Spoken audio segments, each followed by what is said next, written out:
Hello everyone, welcome to Lukman IAS. Today we are going to have the Hindu analysis of 6th August 2020. So let us see straight away which are the important articles in today's newspaper. So for mains purpose and for prelims purpose, some articles on editorial page and op-ed page. So the important article on page number 6, it is having some kind of societal aspect. जो GS1 में आपको society से related mains में syllabus है. So for that purpose we need to have or we need to know some issues related to, let's say, migration, demographic indicators and attributes of India. So we know that in recent times due to COVID-19 pandemic and subsequent lockdown, there has been, let's say, decline in economic activities, and therefore the migrants from urban areas started to, let's say, move back to rural areas. Okay, so that's why the article is having context and some insights regarding the reasons behind this migration. तो हमें आज तक एक ही चीज़ पता है, ज़्यादातर हम detail में गए नहीं हैं इस चीज़ के, that the main reason behind the migration of these migrant laborers from, let's say, urban areas or the, let's say, cities where they do their job to their hometowns, और या हम बोल सकते हैं कि villages.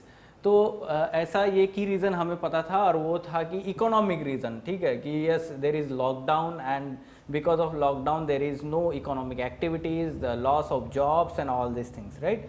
सो ये जो आर्टिकल है, it is written from the sociology perspective, and here the nitty-gritties related to family institution and how the workers were, let's say, having the main reason regarding the fear of, let's say, dying alone with nobody to perform the rites for him, last rites, ठीक है, after death.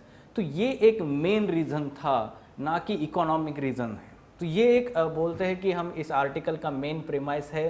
अभी इस article को हम detail में देखते हैं कि कैसे आर्गुमेंट्स राइटर लिखता है. Fine. So the migrant worker, when in crisis, not seeking material help from his family in the village, they are anyway much poorer than he is. What disturbs him profoundly at such time is the fear of dying alone with nobody to perform for rites for him. We know that nearly in every religion the family plays a significant role in observance of mortuary rituals. यहाँ पे आपको बताया गया है इस part में article के कि जैसे मुस्लिम रिलीजन है वहाँ पे कैसे बॉडी को वॉश किया जाता है, and then there are some other rituals to be done by the nearest kin, या हम बोल सकते हैं कि फैमिली मेम्बर करते हैं. और हिंदू रिलीजन में भी बहुत सारे वैरायटी ऑफ रिचुअल्स है. However, there is common thread that yes, family and the immediate family, we can say, that is involved in such kind of mortuary rituals.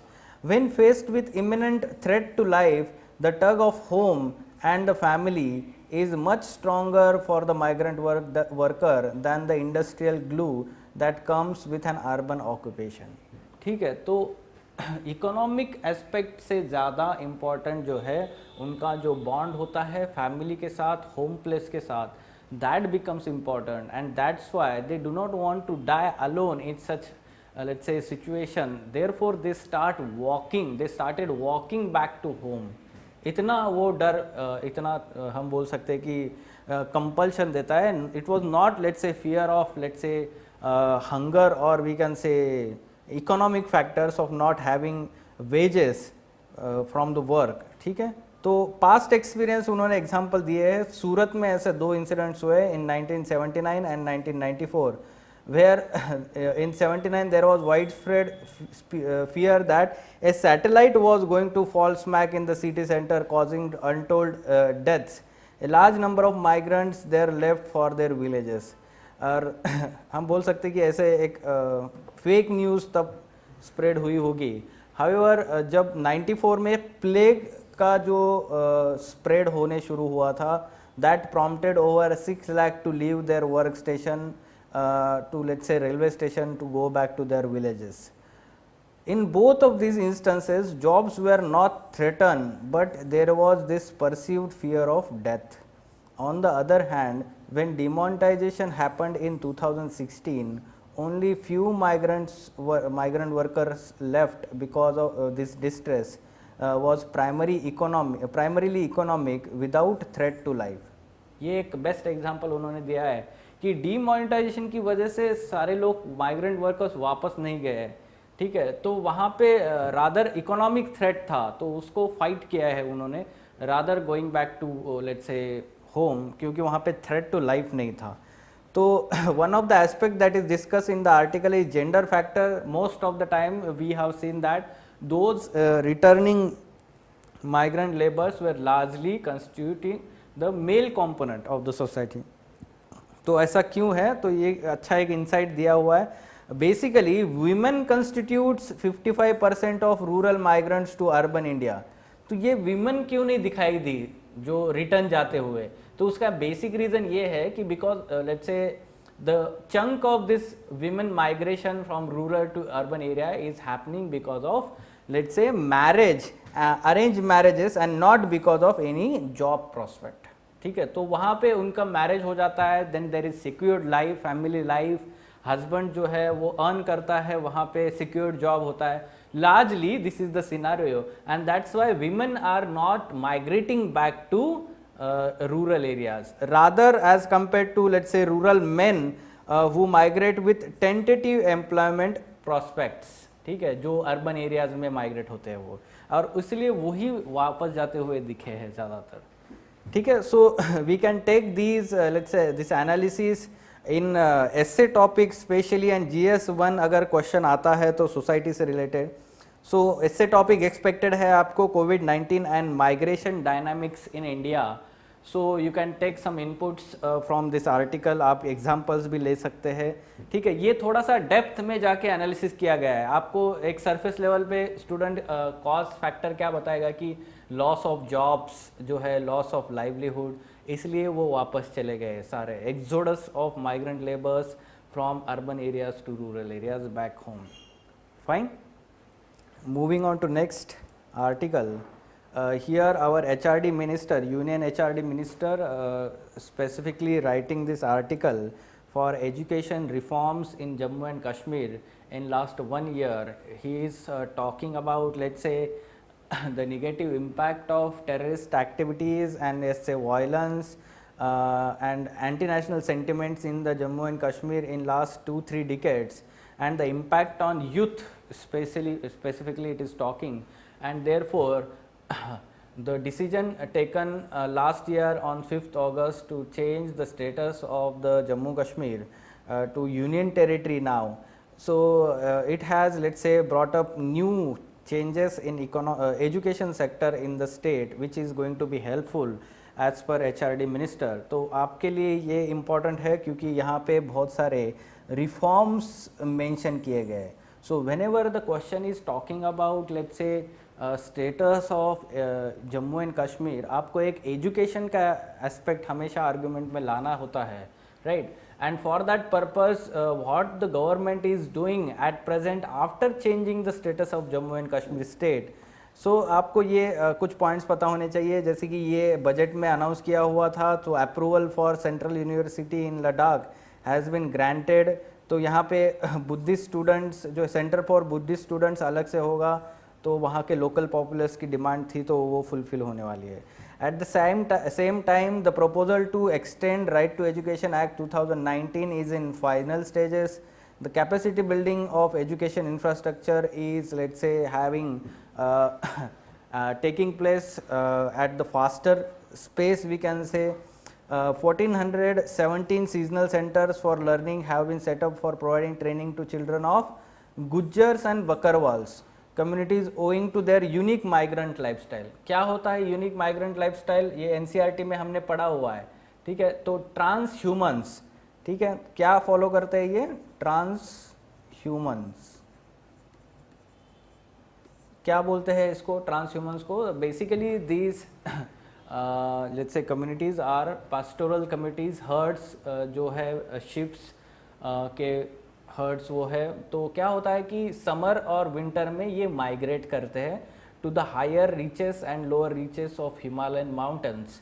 तो जब भी समर होता है तो then there is melting of snow and there is exposure of pasture in the higher grounds of the mountains, and therefore they migrates to the upper reaches. and when there is winter then there is let's say snow cover and therefore they migrate to the let's say down slope. ठीक है, तो ये trans humans practice की जाती है Gujjars and Bakarwals in let's say Jammu and Kashmir.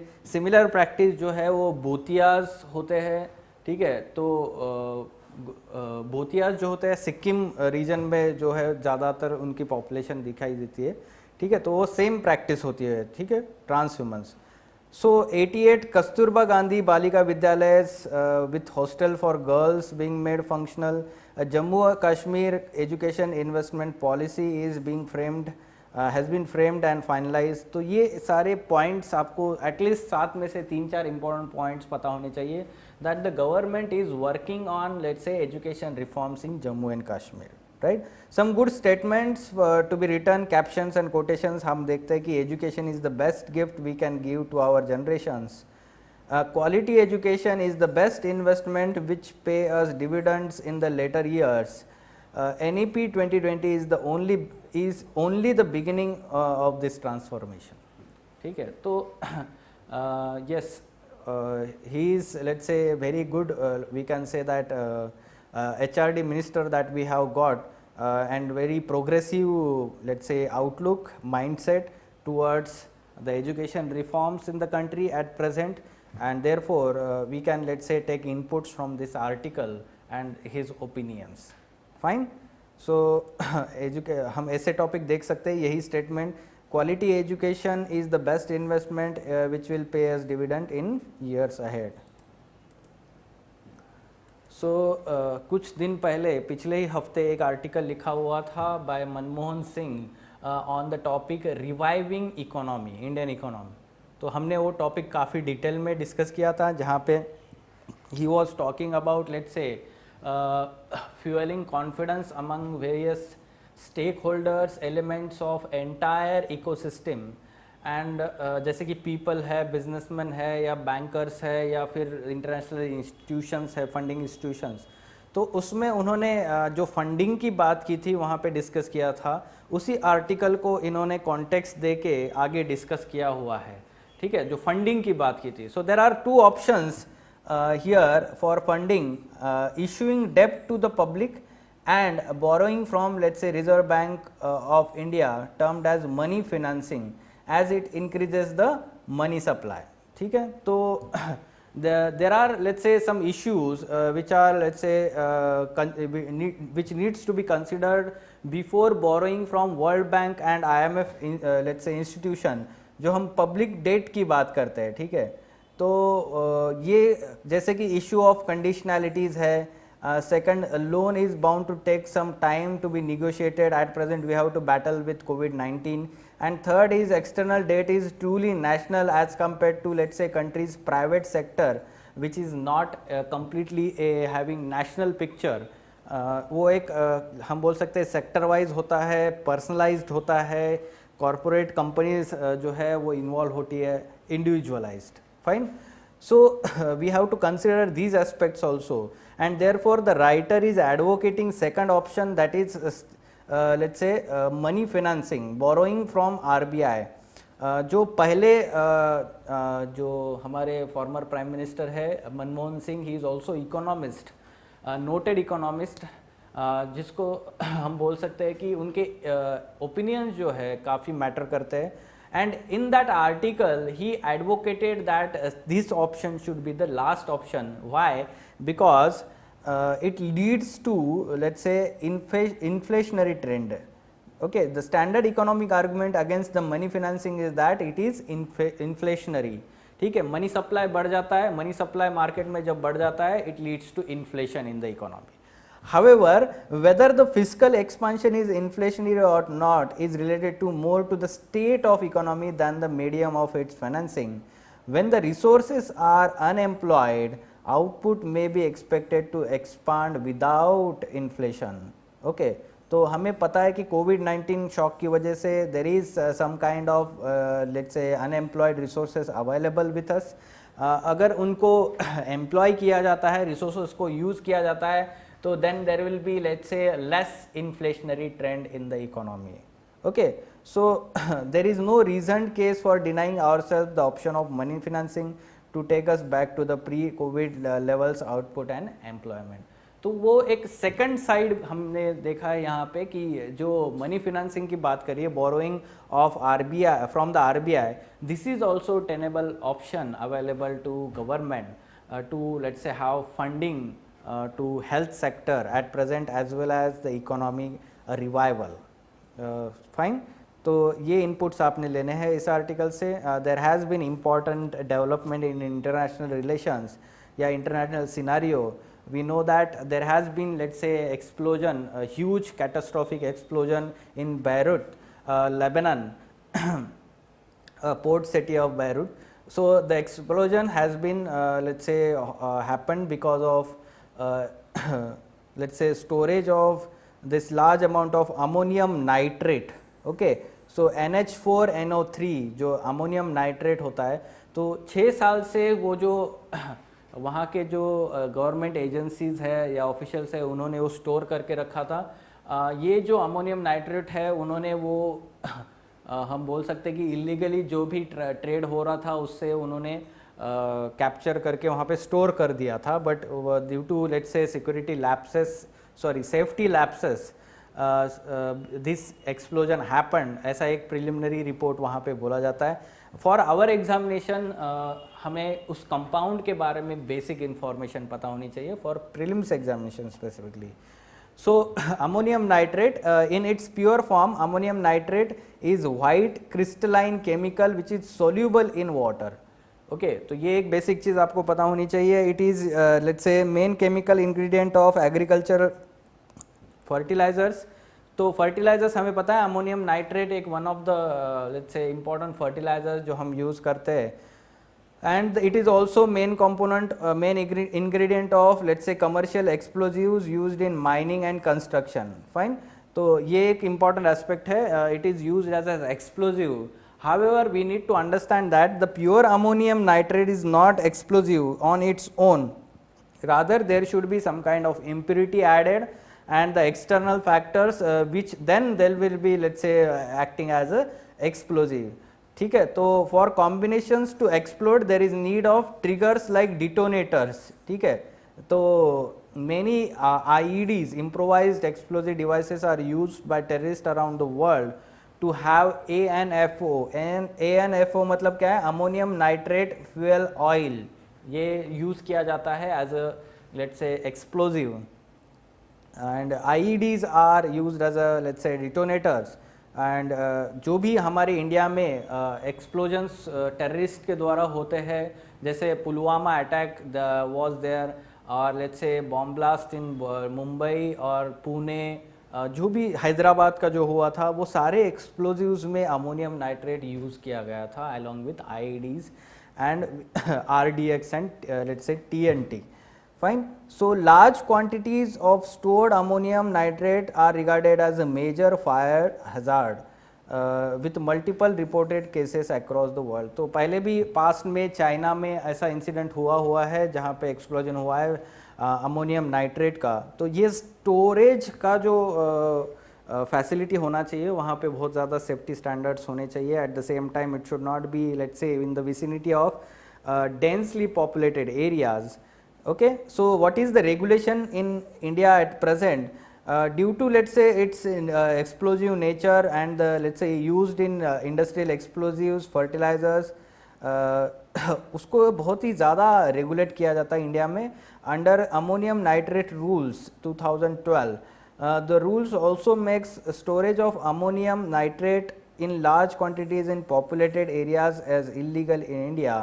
ठीक है. तो ये एक चीज़ आपको पता होनी चाहिए. The manufacturing of ammonium nitrate and requires an industrial licence. At the same time जो भी एक्टिविटीज़ आपको करनी है उसके लिए रिगार्डिंग तो ट्रेड करना है या फिर मैन्युफैक्चर करना है, तो उसके लिए जो है अमोनियम नाइट्रेट रूल्स के अंडर लाइसेंस लेना पड़ता है. फाइन. सो यस, आपको प्रीलिम्स में इस तरीके से क्वेश्चन आ सकते हैं इसके ऊपर. जैसे कि बेसिक अगर पूछा जाए तो recent catastrophic explosion in Beirut city of Lebanon was due to which of the following chemical substance. तो बहुत सारे अमोनिया के ये सारे एक्सप्लोजिव सब्सटेंसेस ही है, ठीक है। तो आपको पता होना चाहिए कि जो भी अभी जो इंसिडेंट हुआ है वो अमोनियम नाइट्रेट की वजह से हुआ है, फाइन। और अगर टिपिकल हम स्पेसिफिक इंफॉर्मेशन के बारे में देखेंगे तो ये स्टेटमेंट जो है क्रिस्टलाइन कंपाउंड नॉट सॉल्युबल लिखा हुआ है, तो वो एक्चुअली सॉल्युबल है, ठीक है। तो स्टेटमेंट गलत हो जाता है। बाकी स्टेटमेंट हमें पता है फर्टिलाइजर्स एक्सप्लोजिव में यूज़ होता है, and yes it is illegal in India storage of ammonium nitrate in populated areas, fine. So that's why the answer becomes 2 and 3. And the next article, it is talking about Pokkali rice variety that is being now, let's say, used in Sundarban areas because there has been ingression of salt water due to Amphan cyclone in Sundarban areas. Severe salt water incursions into paddy fields in the vast areas of Sundarbans, and that's why some farmers are, let's say, interested in using Pokkali variety. Now Pokkali variety is known for salt water resistance, which is used in coastal Alappuzha, Ernakulam and Thrissur district of Kerala.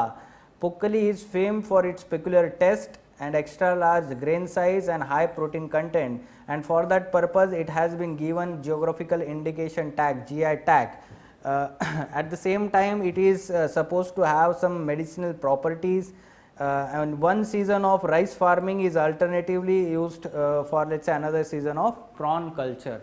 तो काफ़ी अच्छा एक हम बोल सकते हैं कि यहाँ पे एक वे फॉरवर्ड जहाँ पे हम लिख सकते हैं कि मेजर्स, जहाँ पे ज्योग्राफी का अगर स्टूडेंट कोई होगा वहाँ पे अगर GS1 में क्वेश्चन आता है कि इम्पैक्ट ऑफ साइक्लोन और Amphan cyclone specifically in West Bengal, so we can give this as a way forward, okay. तो वहाँ पे क्या होता है कि जहाँ जहाँ साइक्लोन होता है तो वहाँ पे there are chances of incursion of, let's say, or ingression of salt water into the coastal lands, और कोस्टल लैंड्स में ज़्यादातर हम देखते हैं कि राइस कल्टीवेशन होता है ईस्टर्न कोस्टल एरियाज़ में। तो वेस्ट बंगाल में सुंदरबन एरियाज़ में जहाँ राइस कल्टीवेशन होता है तो वहाँ पे ये सारा सॉल्ट वाटर इनकर्शन हुआ है, and then this let's say gives very good opportunity to those farmers. तो अदरवाइज वो पैडी कल्टीवेशन वहाँ पे नहीं हो सकता है सॉल्ट वाटर में, ठीक है। तो ये वैरायटी जो है यूज़फुल हो सकते हैं, ये सक्सेसफुल मेथड है केरला में, ठीक है। तो आपको ये सारी इन्फॉर्मेशन प्रीलिम्स पर्सपेक्टिव से पता होनी चाहिए। This was in news last year in 2018 when it was given GI tag, ठीक है। And it is considered as a traditional farming system. The farmers are, let's say, involve in protecting these, let's say, traditional varieties of rice जो salt tolerant है, और इसके जो jeans है वो salt tolerant वाले वो कहीं और जगह पे भी, बहुत जगह पे क्रॉप्स पे यूज़ होने के लिए उसका जेनेटिक स्टडी भी किया जा रहा है all at world level also, fine. तो इस पे प्रीलिम्स पे इस तरीके से क्वेश्चन आ सकता है, आप देख सकते हैं। डिस्क्रिप्शन दिया जाएगा वैरायटी का, तो उस डिस्क्रिप्शन से आपको एक चीज़ पता चलती है कि this is used in coastal area, this is salt tolerant variety of rice, and then it has high protein content which has received, let's say, GI tag. तो इस सारी इन्फॉर्मेशन से आपको वो वैरायटी अगर न्यूज़ में जो होती है उससे अगर पता चलता है तो ये आंसर आपको मिल जाएगा Pokkali. Again we can understand that बाकी की भी वैरायटी जो है वो साउथ इंडिया के ही है, तमिलनाडु एंड केरला के, okay. So yes, so these were articles, captions and quotations. जो पहला आर्टिकल जो था वहाँ पे हमने देखा कि माइग्रेशन से रिलेटेड जो भी इश्यूज है, so they can be used in essay and GS1। At the same time ये जो एजुकेशन से रिलेटेड अगर HRD और एजुकेशन के ऊपर कोई essay भी आता है एजुकेशन के ऊपर तो वो आप यूज़ कीजिए, फाइन।